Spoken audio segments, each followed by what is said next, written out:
কোন সাথী? আজকে আপনার সঙ্গে লিফট নিলাম না, মনে পড়ছে?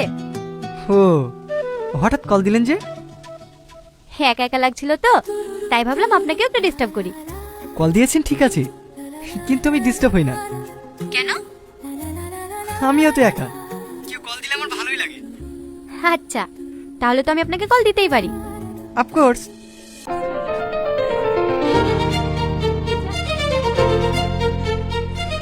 সরি সরি, আসতে একটু লেট হয়ে গেল। ও কোনো ব্যাপার না, এখনো ক্লাস শুরু হতে অনেক টাইম আছে। ততক্ষণ তোমাদের কলেজটা আমাকে ঘুরিয়ে দেখাও। তাহলে বেশি দেরি না করে যাওয়া যাক।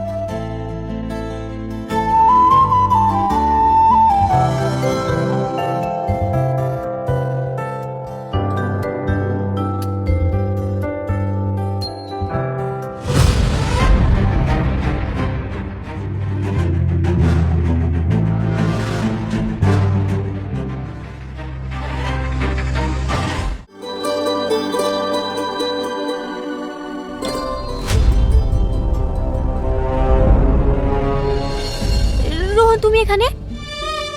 হ্যাঁ, আমি বিয়ে করতে এসছো? বিয়ের সাজে তোমাকে অনেক মায়াবী লাগছে, কিন্তু এই মায়াবী মুখের ভেতরেই লুকিয়ে আছে এক ধোঁকাবাজ চেহারা। তুমি এখানে কি করছো? তোমাকে তোমার আসল রূপটা দেখাতে এসেছি। তোমার মতন মেয়েরা নিজের স্বার্থের জন্য ছেলেদের জীবন নষ্ট করে দেয়। আমি কারো জীবন নষ্ট করিনি।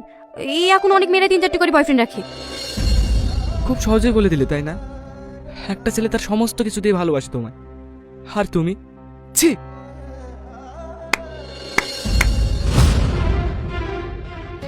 বর্তমান সময় ভালোবাসাকে একটা ট্রেন্ড বানিয়েছো তোমরা। তুমি জানো, তোমার এই মিথ্যা ভালোবাসার জন্য আজ আমার এই বন্ধুটা সারা জীবনের মতো আমাদেরকে ছেড়ে চলে যেতে চেয়েছিল। কাকে কি বলছিস তুই? জীবনে মূল্যে এরা কি বুঝবে? যেখানে নিজের স্বার্থ দেখবে সেইখানেই ঝুলি পড়বে। চরিয়াজ, হ্যার মুখ দেখতেও আমার ঘৃণা লাগছে। রিয়াজ, তুমি আমাকে বিয়ে করবে না? আমি তোকে বিয়ে করব? শুনে রাখ, সত্যিকারের ভালোবাসাকে যে কষ্ট দেয় সে সারা জীবন কষ্ট পায়।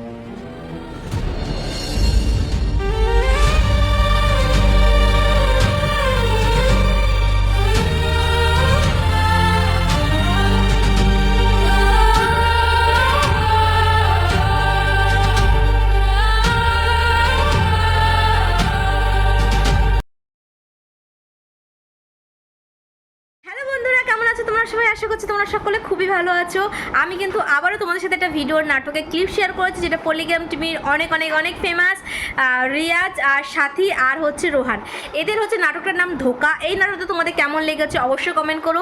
নাটকটা কিন্তু আমার সেই লেগেছে। যারা যারা ধোকা দেয় তাদের সাথে কিন্তু এই রকম টাইপেরই কিন্তু হওয়া দরকার। সো নাটকটা কিন্তু আমার ভীষণই ভালো লেগেছে, তাই জন্য ভাবলাম তোমাদের সাথে কেননা এই নাটকটা শেয়ার করা যাক। সো এটা কেমন লেগেছে অবশ্যই কমেন্ট করো। অনেকেই কমেন্ট করছিলে দিদি পার্ট 2 কবে আসবে, তো তোমাদের জন্য বলে দিই, যারা পুরো নাটকটা দেখেছো এই নাটকে কিন্তু পার্ট 2 নেই, এখানেই কিন্তু দি এন্ড হয়ে গেছিল। সাথীর ধোকার কিন্তু সাজা পেয়ে গেছে, আর মানে রিয়াজ আর রোহানের যে বন্ধুত্ব সেটাও কিন্তু প্রমাণ হয়ে গেছে, বন্ধুত্বের আগে কিন্তু ভালোবাসা নয়। সো যাই হোক বন্ধুরা, নাটকটা কিন্তু আমার ভীষণ ভালো লেগেছে, তোমাদের সাথেও শেয়ার করেছি। তোমাদের কেমন লাগলো সেটা কমেন্ট করো। কারা কারা অলরেডি নাটকটা দেখে নিয়েছো তারা অবশ্যই কমেন্ট করো, ঠিক আছে? আর নেক্সট কী রিলেটেড ভিডিও দেখতে চাও সেটা কমেন্ট করতে হবে, আর আমার চ্যানেলের ভিডিও তোমাদের কেমন লাগে সেটাও কমেন্ট করো। ওকে, তো চলো বন্ধুরা, আজকের জন্য এইটুকু। দেখা হচ্ছে আবার অন্য কোনো ইন্টারেস্টিং ভিডিওতে। ওকে, বাই বাই।